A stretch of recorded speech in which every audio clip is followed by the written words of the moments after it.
This is Women Who Build Empires, a podcast celebrating women entrepreneurs and thought leaders who are turning the tables on outdated old school belief systems and building business empires that align with who they are, how they work, and how they are leaving a lasting legacy. And I'm your host, Emmy Kirshner, serial entrepreneur, investor, and business consultant for ambitious women entrepreneurs who are boldly taking their business to the next level. In each episode, you're going to get to know the women who are unafraid to put it all on the line as they share the stories of how both success and failure have helped them become incredible CEOs.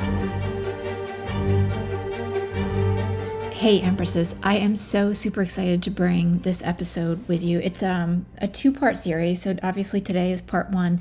Next week will be part two, and my conversation with Gwenn Nolan, who is the founder of Mother Compost, really brought back and brought out my love, one for farming and my inner farmer, and also all things sustainable and environmentally friendly. We talk about in this episode why she founded her business, how she founded her business, how she's been growing, and sustainability in general, and that little things can make a huge difference. Next episode, we're going to talk about how she scaled the business and logistics, because her business is so much more than just picking up food scraps and turning it into compost and being able to return that to her subscribers. So I hope you love this episode as much as I do. Hi, Gwenn. I'm so excited to have you on Women Who Build Empires. I've been waiting all week to talk to you. When we were introduced by our mutual friend, Sherry Andrews, I am like a closeted, crunchy, hippie granola person who also really loves fashion and girl things. So Right. I don't think a lot of people know, but welcome. Um, there's so many things we can talk about. So let's just dive in and share with everybody a little bit about who you are and your business, Mother Compost. Absolutely. Well, I'm so excited to be here, Emmy. I'm also excited to get into it and even talk about that idea of the stereotypical, crunchy versus, but I love fashion and cleanness and all these things that, we don't have to be just one narrow scope. I was reading Untamed I was on a yoga retreat, and what she was talking about was sexuality, but like how we pour our juicy cells into these glasses, right? And that narrows who we can be, and that's how we define ourselves. But really, we're fluid. We're like water. We can be all the things. So, hello everyone. I'm Gwenn Nolan. I am the founder of Mother Compost. We are a composting organization serving the suburban Philadelphia area today. And I'm someone who had a financial services background and really took a hard left about 4 years ago and started the company, a passion project and side hustle, really just looking at a need I saw both within myself and in the community. And I bought a small pickup truck and started picking up food scraps from 10 people I had asked to be my focus group. And from there, one whose children were addicted to smoothies said, I need you to do this. I'm not going back. And that's how we started. So it's been an interesting journey. There are now 8 people who work with me at the organization. We serve about 1,350 residential households and about 15 businesses today. So we are growing along with the composting movement, and so excited to talk about all the things today. What blows my mind is that you did this at like 2:00 in the morning. I know. I know. Because I'm like such a sleep person. I can do one night of like not great sleep, but two, and then I'm like useless. I'm the same. I have to say, like, looking back on it, I can't believe I did it. I can't believe I am like in bed at 9:30 every night. Like one night, yeah, like I'm totally Princess and the Pea about my sleep. But at the time, I had just had my third baby, so I think my sleep I hadn't had, and I had two other kids. Yeah. So sleep was not something that was like normal in my life at that moment anyway. But I really, the energy that came from finally doing something, that taking action in some real way to battle kind of my concern for the world and just show up in a way that I felt powerfully about, gave me energy. There's no way I could have sustained it. And I knew that going in, but that first year, and it was every other week starting out. So I would have like one day that was long and then recover. And then it was 2 days and then it was 3 days. And, it kind of grew over time. But Right. Looking back, even my first hire, at one point she would meet me at my house at like 9:30 and we would go out. Then I would At night. at night.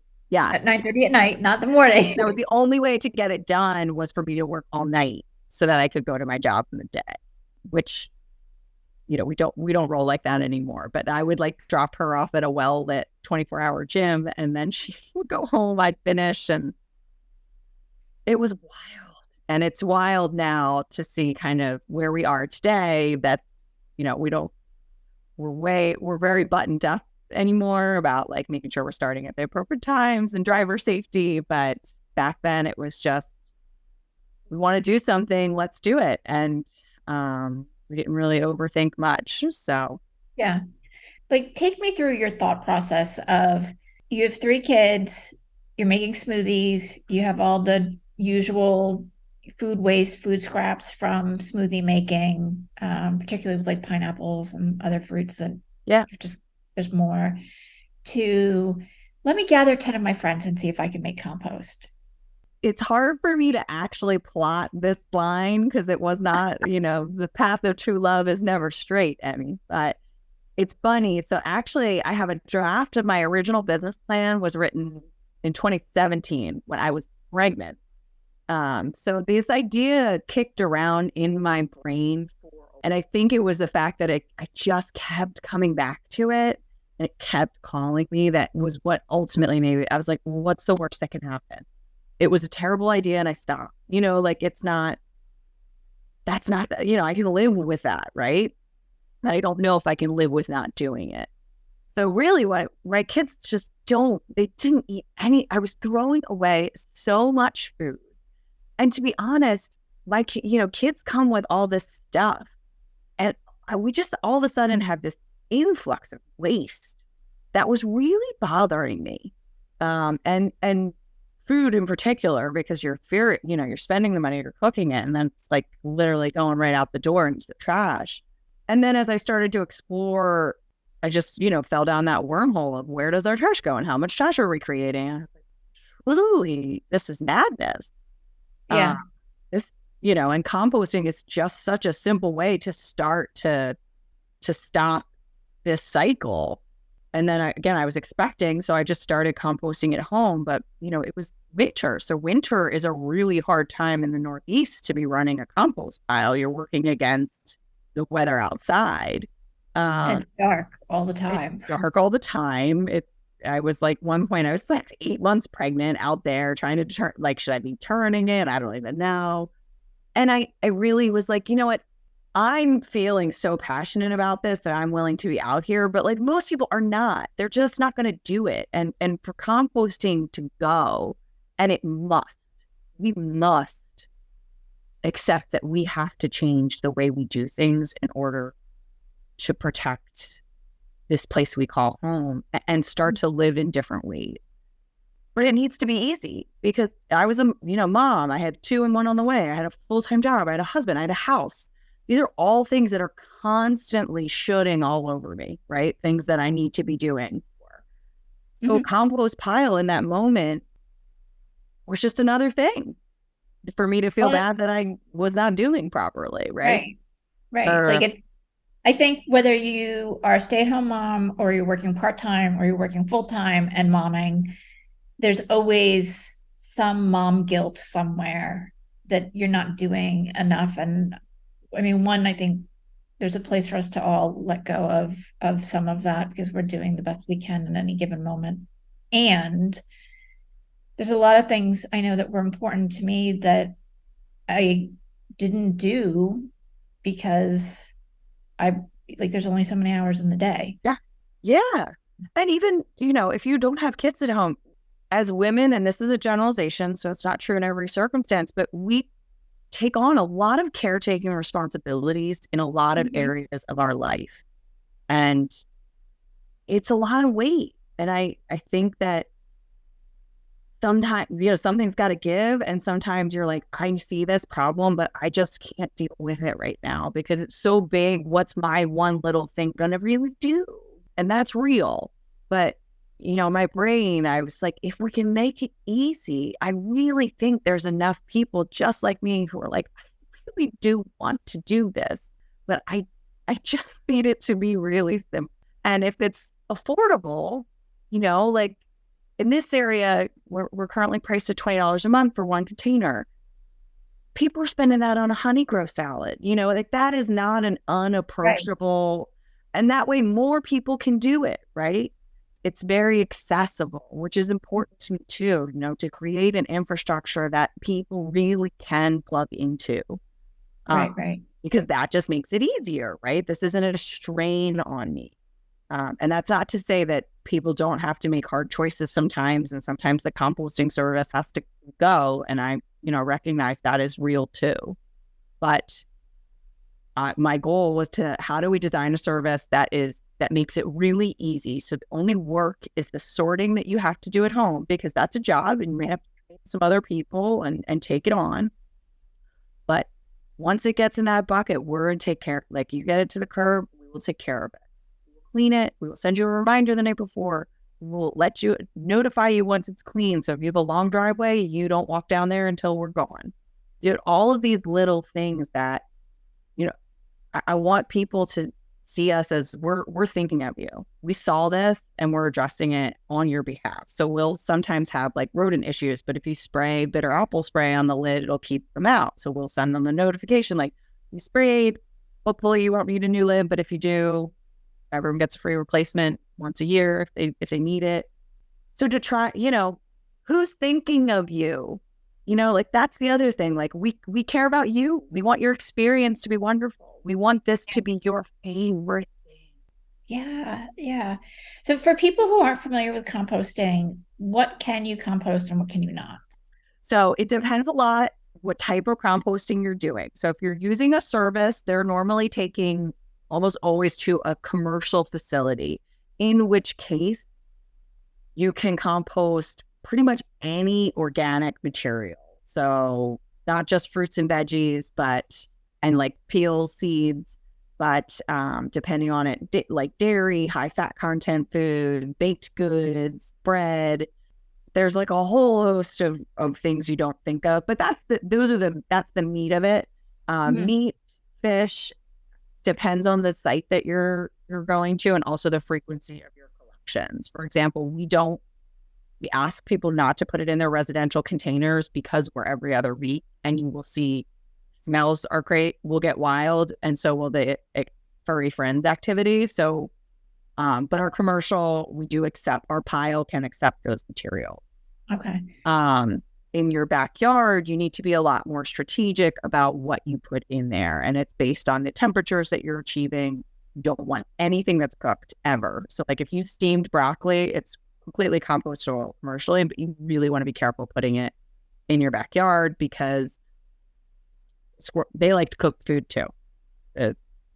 Mice and squirrel, just like we do. So, in the backyard is really an experiment by experiment. Depends on the type of materials, depends on how much carbon you're putting in.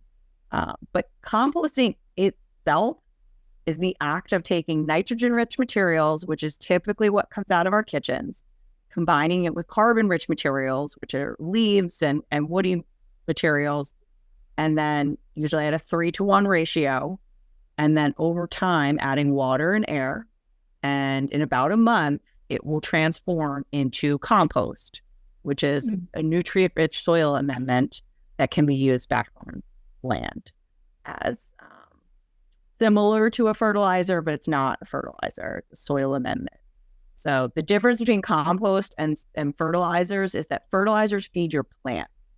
Compost feeds the soil. That is the best way to describe it. Perfect, because that was my next question was how compost impacts the soil. And it really, I mean, I think one of the things that people don't know and don't think about is that soil is actually a living organism or yeah, organism. So it's not just this thing that's laying there on the ground and gets under your fingernails and can be uncomfortable, but there's all sorts of living microbes. Teeming with life. Healthy soil is teeming with life.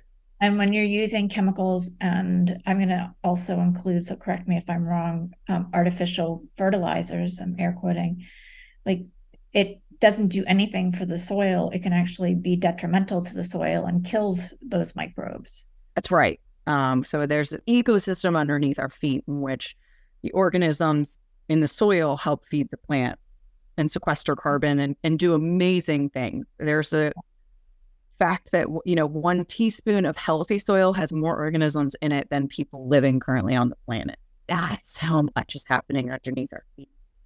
And yes, synthetic fertilizers have shown over time to deplete the soil of these natural organisms. So what happens is you have to have more. You have to have more and more and more. So if you look at the inputs in agriculture from like the 1970s to now, as like a heat map, it explodes. And then those fertilizers find their way into our waterways. They kill off algae and different things that, again, those are all ecosystems that have existed that we destroy because of our methodology. So there's a whole regenerative farming movement as well, but and composting is just one piece of that puzzle. But yes, the moving away from synthetic fertilizers and using natural soil amendments is a huge part of how we rebuild our soil structure. And even if you're like, I work in an office, I live in a city, we're all reliant on this land to feed us. And what is in the soil is what is in our food. So it's also a human health crisis. The depletion of nutrients in our food and also the input of chemicals, we're just starting to understand how this affects our bodies, how this affects the gut microbiome. So sometimes I plead on people's self-interest, but it's real. Do you want to, we're going to continue to experience more and more health issues if we don't have food that's grown in good soil. Right. Well, and I mean, we're recording this right after the Canadian wildfires and all of that smog and smoke and really affected a huge part of the East Coast, along with, I presume, everybody in Canada. I think it was 20 or 30,000 people had to evacuate in Canada. And I can't even imagine what it was like there. I mean, it was here in Philadelphia. We got to maroon one day, last Thursday. Basically, like not safe to be outside. Well, and even I'm in Charlotte, North Carolina, and it was the sky was not right. No, yeah, no, it's right, like that, and we had poor air quality alerts, not obviously to the significance that you did or people in New York and farther north, but like we're starting to see these occurrences that are, things that have never happened before or much, much worse than what we've experienced in any recorded history. And it's all part of us not being good stewards of the land and thinking that we operate in this container of like just humans and not thinking about everything else. Like we all integrate, and I'm going to be soapboxy for a minute because it's something that I really care about for decades. But I mean, we all work together. The little microbes, us, the birds, the trees, and we would be healthier if we were more aware of what was going on around us and what we're bringing into and out of our homes. Absolutely. Yeah. No, I mean, when you think about it, we're one species out of 8.7 million on the planet. We only know about 12% of what actually lives here. And we have an outsized impact on what happens. And these climate catastrophes, they don't care about state lines or country borders. None of that actually matters. in a natural disaster.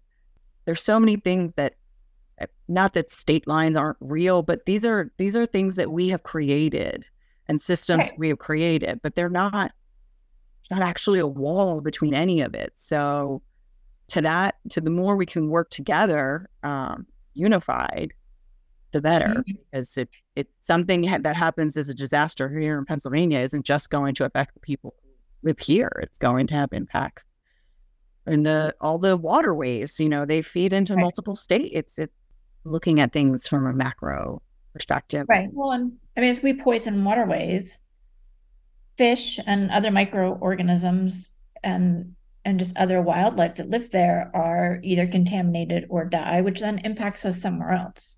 Exactly. It's all connected. Yeah. Yeah. So we started to talk about this before we started recording too, about just trash in general. And part of being able to compost is you're taking garbage out of the trash system, and obviously reutilizing it with the compost. But where does trash go? How is it treated? Yeah. So trash is an enormous problem here in the United States, and a lot of developed countries, right? But ours is one of the larger ones. So rough estimate, we throw away about 292 million tons a year of trash, and 22% of that is food. So that's the largest single category item that we throw away. 108 billion pounds a year. So here in the United States, we throw away 40% of our food supply annually, Yeah. which, I mean, the amount of waste in that one fact, right? Not only the food itself, but the water used to grow it, the land. 80% of our fresh water is used for agricultural purposes. Um, Hmm. and most likely we will be in some sort of water crisis within the next 10 to 20 years of fresh water availability. Land, half of arable land is used for agricultural purposes. So all of these, the energy, the labor, the transportation, the refrigeration, and then we throw half of it out. Just put it in the trash. So you are starting to see the USDA has poured tons of grant funding into food recovery and rescue efforts. Obviously the highest and best use of edible food is to get it to people who are hungry. Right. Composting is sort of like on the tail end of that, but still better than a Right. landfill or incinerator where most other trash goes. So I apologize. I should have checked. I'm not sure where the majority of trash in Charlotte goes. Here in Pennsylvania, specifically in the Philadelphia area, a lot of trash is incinerated. And food waste is not a good candidate for incineration. Most of these facilities call themselves waste to energy. So they capture energy through the burning process that goes into the grid. However, it takes so much energy to light food waste on fire. It's very wet, right? Hmm. That usually it's not a good candidate for incineration. And incineration has a ton of, like, a terrible history and present of negatively impacting those who live near those facilities, the air quality, water, and the asthma rate here in Philadelphia, I think, is like 4 times higher than the national average in certain areas. So the impacts of incineration are very, very serious, but landfilling is becoming extremely expensive as we run out of space. So a lot of people Right. think of landfill as like, oh, that's where they process trash, but no trash gets processed. It's just stored. So they line a big hole with a plastic liner to keep leachate, which is the wastewater that comes from trash, from leaking into the groundwater. And then they fill it and then they seal it every day or so with another layer of plastic and some dirt to compact it. And they're compacting it all the time.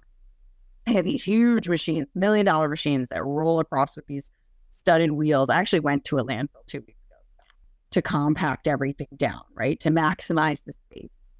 But what happens? So most people are like, well, my food goes there. It's still going in the ground and it'll just biodegrade naturally. But you're eliminating oxygen from the environment. So instead, organic materials go through anaerobic digestion, which leads to methane emissions, which our landfills, if landfill emissions were a country, our landfills would be the third largest. It's like the US, China, and all of our landfills or something. It's crazy. The other benefit of composting is if you take out all of that organic material from landfills, there will not be as much methane being emitted. And even though they do pipe it and try to put it, again, convert it into energy, there are times when that energy they don't need it. So like say it's going to a business that's closed for Memorial Day, they don't have their lights on. So then they have to flare it, which means they send it up into the sky and burn it. And methane is a powerful greenhouse gas. It's 80 times more potent than carbon dioxide. It doesn't stay in the atmosphere as long, but it does more damage for the time that it exists. Right. Like I don't remember what I was listening to or who, but the snippet that I kind of filed away in my brain was that we have a carbon problem, but we really have a methane problem that nobody's addressing. Yeah, I think whenever the greenhouse gas crisis, carbon dioxide was what got fixated on. But yeah, I think there's loads of other gases that contribute to the overall greenhouse effect, and methane. Right. But specifically methane from our trash is one of our biggest areas. So this is, to me, where even if I like jump back in my time machine to when I was thinking of this, I was like, well, this is like low hanging fruit.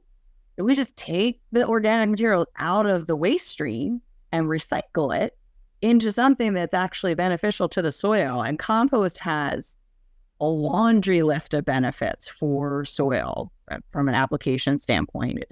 It can retain 30% or 30 times more water than just regular soil. So it's good in stormwater management. It can filter out pollutants incredibly effectively. It can help with carbon sequestration, so sucking the carbon dioxide actually out of our atmosphere. All healthy soils can store it because that's what our plants eat. There's a whole laundry list of benefits to the use of compost. But at the time, I was like, well, this is just simple. I am not a scientist, and there is a limit to what I can contribute to actively fighting climate change. I was like, but this is logistics. This I can figure out. This is just keeping it out of there and getting it here. Right. Now that was my speed. Well, and you've been really successful because you've grown tremendously over the last 4 years. Yeah, no, it's been amazing. And I think, I think composting also has this amazing ability to make you pause, right? That minute where you sort and you're like, okay, where's this go? But it creates this awareness around trash that's really a great entry point into that zero waste. I think zero waste is really intimidating from a conceptual standpoint for most people because the world we live in is just full of waste everywhere you go. And when you start composting, you're like, oh, well, right, so that's going there. And this is what's in my recycling. Like, what's my trash now? What is it? And a lot of times it's packaging, right? Just like things that are wrapped that don't need to be wrapped at all. Like, so annoying. It's crazy. So I feel like it's something that's like it's a good way to walk into that space, and then you can start to be like, all right, well, maybe I can find a way to refill my laundry jugs or whatever. Look at alternatives, and there are so many amazing options like coming to market, I think. So I love that about composting. I think it's like a great way to create awareness around the things we waste and the things we consume. Which is a huge part of the work that we all need to do. Yeah. I mean, as I said again before we started recording, was like I'm very aware of what I bring in to my house and try to look for things that don't have packaging. And I've got bags that I bring and use most of the time. Sometimes I forget them, but like I also don't, like, even at the grocery store, I don't put stuff in a gajillion bags. I just wash them when I get home. Like, yeah. it's right. Those just these little things, and you really just start to see a different. Honestly, the hardest thing I have found is the saying no. You know how many times people are like, "Oh, here's a free," and I'm like, I don't need it. Like Yeah. I don't. No, thank you. You know, and people are like, "What?" You know, we love free stuff more than anything. I don't I know, know. but I've met it's I've met people who like you go to the shows or the whatever and they're grabbing all the free stuff and I'm like, what are you going to do with it? And they're like, I don't know. nothing. You're gonna just They take it all and then they save it. yeah, and then you're getting a storage unit to store all of your stuff that you don't even. You know, it's we have a pack rabbit tendency in us that's very interesting. And I was driving with one of our drivers, and I love to you know, when we're training new people to spend time with them. You know, being out there doing a very somewhat simple physical job is a great way to I don't know. You know how when you just spin out, right? You just have hours to kind of converse and get to know somebody. And I remember Jacob, who currently runs our customer service, he was like, we're the only beings that create trash on the planet. And I was like, Right. yeah, no, I know that, right? I know that here. I'm pointing to my head, but like when I really let that like sink into my chest a little bit, you're like, so this problem of trash is purely created by us, right? We're the only ones with things, with stuff. We need all these accoutrements to move through the world. Every other species is, leaves no trace. I think that's just very like, and then this is how big our problem is and growing. Like the 292.2 million tons, that number's from 2018. So I guarantee you when the new numbers are published, it's up there. Well, Mhm. please. We've got 2020. I mean, trash is so that's billions and billions of pounds that we're just pouring in a hole. We're lighting on fire. For what? Yeah. What are we doing? Yeah. So those are those are those are the things that keep me up at night. I understand. I have similar things. Do you have suggestions on how people can reduce trash outside of food scraps? Yeah, I mean, I think it's the simplest things that people have all heard before, right? Like, have your own water bottle. If turning down free samples and just like nonsense, if there are like, I'm thinking of the names of places near us, like Goodbye Supply and Mainline Shift, but refilleries where you can go and refill containers or bring your own containers. I think that's it just all requires a little bit of foresight and planning. And I think that little extra bit can be a lot. Bringing your own lunch and these little things, they save you money too, which is the wildest thing. Is if you actually, it's usually not why people are doing it, but that is another benefit. And then really like before you buy something, like, do I need it? What am I buying this for? Mm-hmm. The hardest part, I think, is the social and societal pressure we feel when we have an event at our home or we have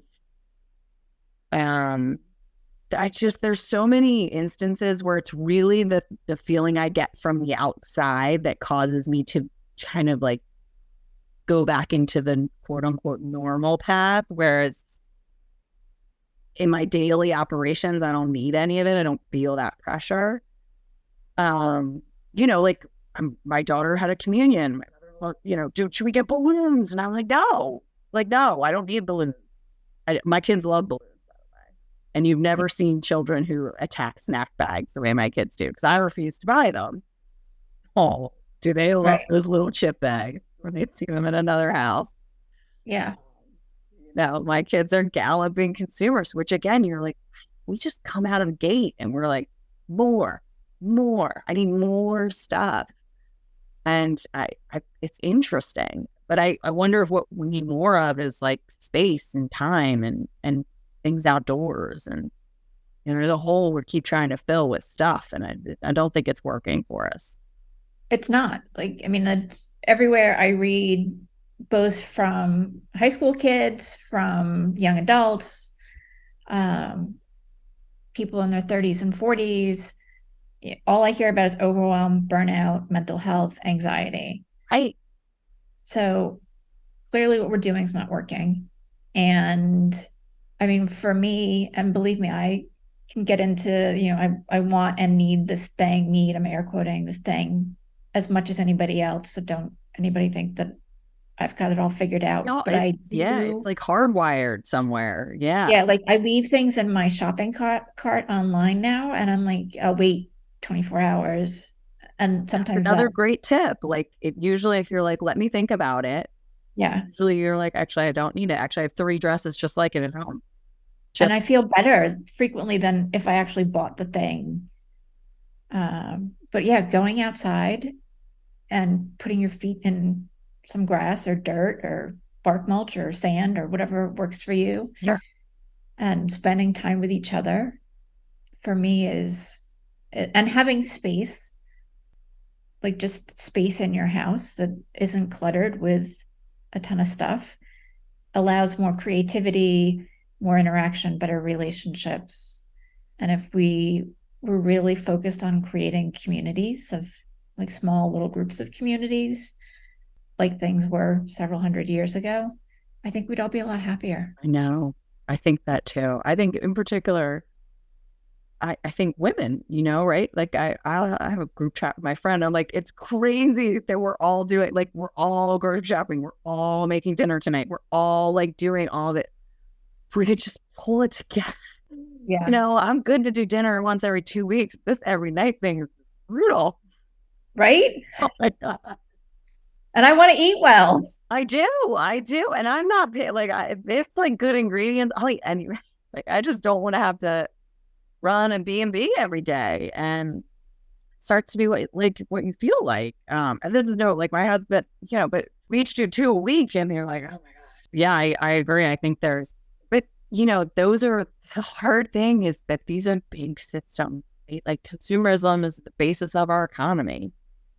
So is the housing market. Like there's so many intricacies involved in those ecosystems that have to change. They have to change with intention, right? Mm-hmm. And so that we don't go extremely another direction and experience a detrimental economic collapse, which will impact the very communities that we're also trying to support, and all of us, right? Yeah. But that's, again, these are when you're like, wow, this problem's so big, I'm completely intimidated and overwhelmed by even it conceptually. I'm going to retreat and watch some HGTV where the world makes sense. Yeah. So it's like, composting, just like this, here's something small. Here's something you can do. And if you do it and I do it and the person across the street if we all do it, it will really help. Yeah. That we can all get our brains around, right? Like, and that I think is, again, why I'm so passionate about the work that we do. And here, it's creating jobs. As we grow, we'll continue to create jobs, and that creates new economies in new ways, right? Yeah. And I think that's important. The jobs of the future don't exist yet, and that's because we still haven't designed the society to come. Mm-hmm. Well, I don't think we're being intentional about it. We live in a very reactive world. It's like, We need oh, how did we get here? Yeah, right. Well, and it's hard. It's even like, how did you get here from the story of Mother Compost? It all looks linear and it all makes sense now. But at the time, it was, it wasn't well thought out, and it was doing these little things. Like I bought the domain name before I ever told anyone that I was doing this business. Like I may have, like there was so many little things that I saw after the fact that I was like, oh, you were doing this, but you hadn't really admitted it to yourself that you were, right. So right. I do think there are a lot of things happening right now. It's so easy to get negative, but when you start to see the work that is being done It's about how we build connective tissue through all of the good work that's happening. Uh, that I think, then we'll start to see like a force for positive change. And it's important that we listen, right? Because I'm seeing things from my perspective, from, the viewpoint I have, but I don't know everything there is to know about really anything at all. And, that getting that feedback as the composting industry grows. For example, you can tell from the debacle of recycling that standardization of materials that are accepted over either states or like will create better adoption and less contamination rates, right? If what you put in your bucket at home is the same as what you can compost at your business once your business is compost. But today it's based on the facility that whoever's hauling that materials brings it to and what they accept, which is the challenge of recycling. It's the same problem. So how do we create standards that benefit both sides, right? Because then education can really move in lockstep versus I have to educate on what we can accept because this is who we partner with to process. Right. Someone who's operating in Charlotte has a totally different mandate, different processing. Mm-hmm. So that we end up having to do our individual efforts instead of being able to kind of move forward as one. Exactly. And I think I shared with you, my sister and her family compost, they have a service that picks it up, and what they accept will be different than it can be. Yeah.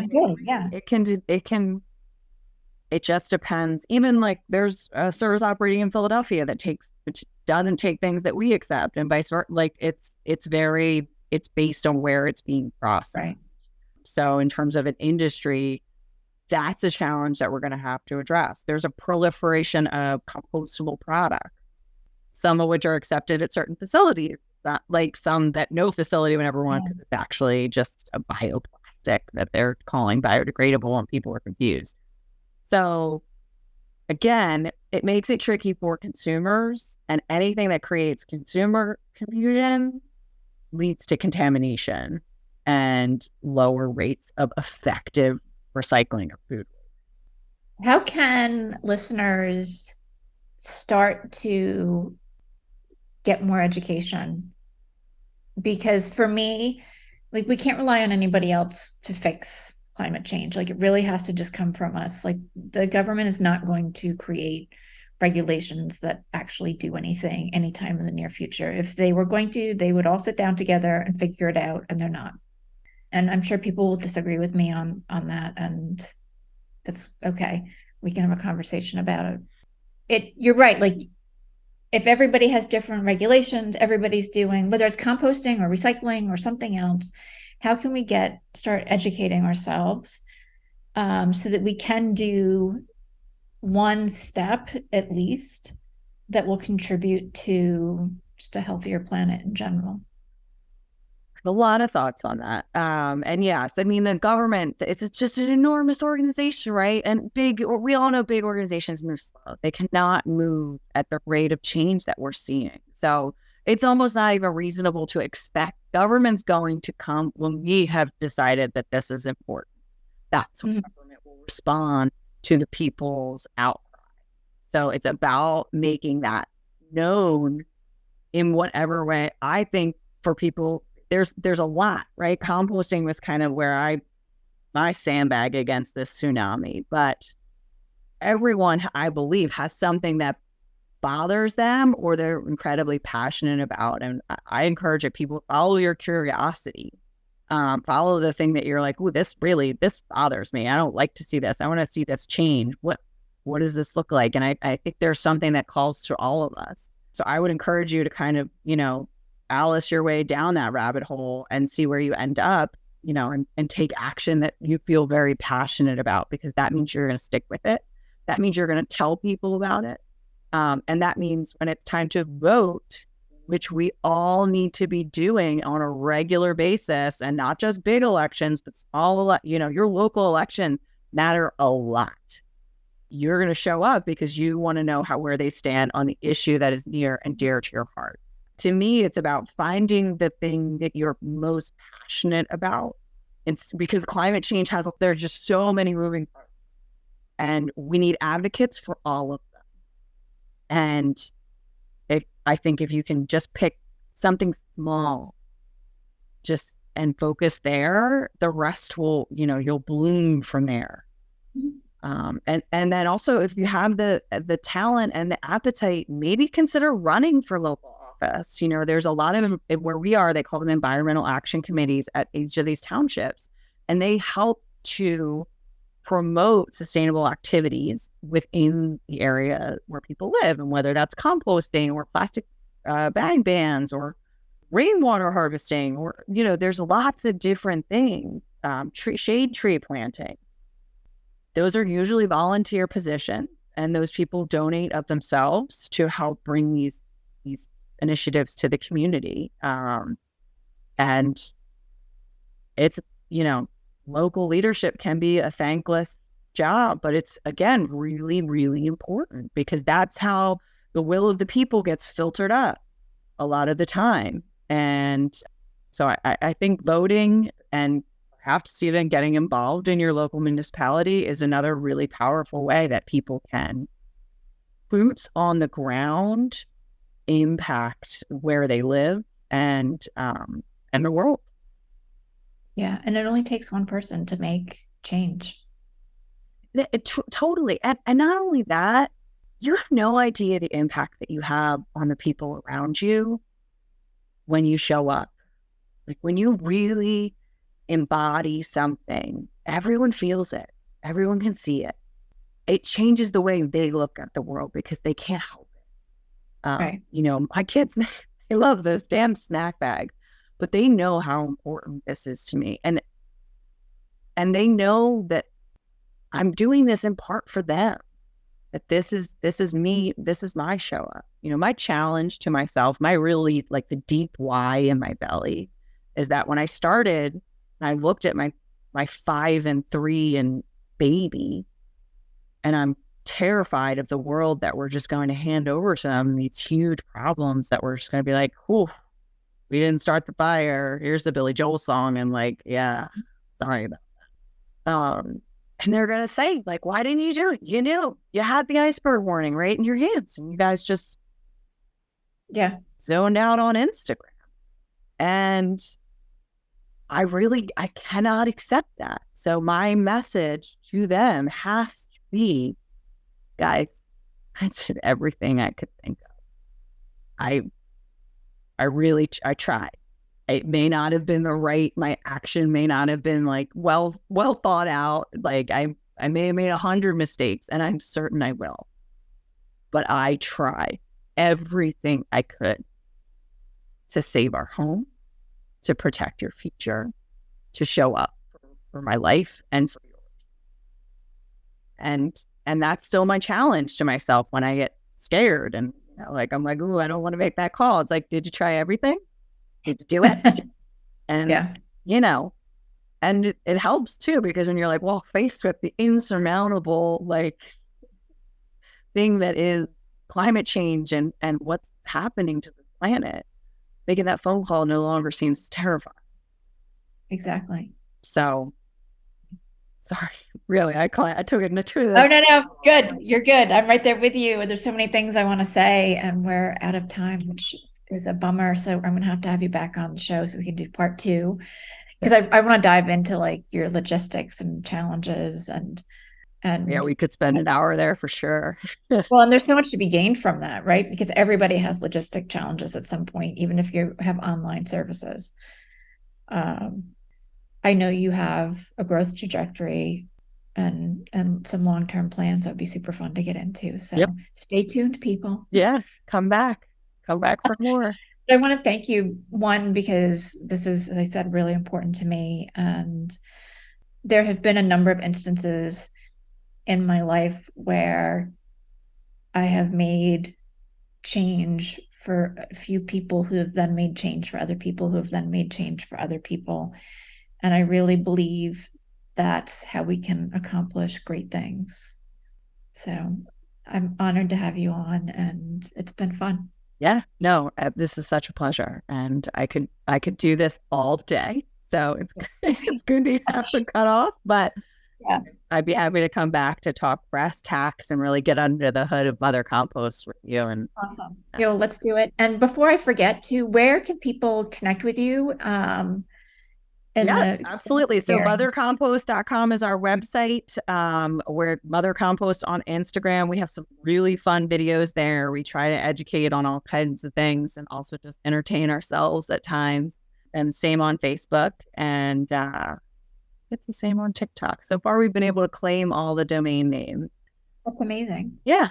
Yeah. So that's how you can interact with us, especially if you're not in the suburban Philadelphia area, pinpoint where we're operating. Yeah. But I would also encourage people to look, if they're looking for a service, there is a growing community composter movement throughout the country.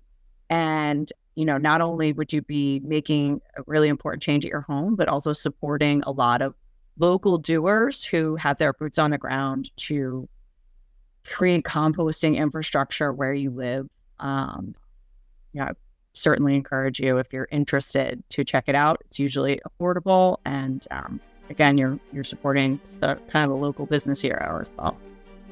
Awesome. Thank you so much. Yes, absolutely. Thanks, Emmy. It's my hope that you find at least one nugget of value in each episode of Women Who Build Empires. And if that's true, please follow and share Women Who Build Empires with your friends and leave a review on Apple Podcast. Your support is what will help this podcast be found by more women just like you.